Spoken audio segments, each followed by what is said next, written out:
BuildIT is used extensively for alignment workflows. Here we will demonstrate the steps used in a typical roll alignment. Let's get started by leveling the jig's frame, since this is a common requirement for roll alignment. We begin by measuring a level CS and setting it as active. Then, using the real-time deviations from the laser tracker, we can set a reference height by clicking the tear button. At this point, it becomes very easy to adjust the machine or jig so that its base is at the same height. Once a satisfactory leveling has been obtained, we can move on with the next step.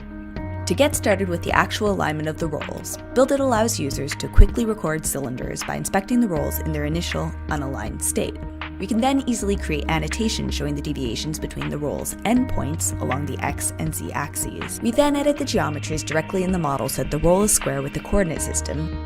Once this step has been performed, we can use the Inspect Geometry command to display real-time deviations of the roll being aligned, allowing us to position the rolls quickly and efficiently.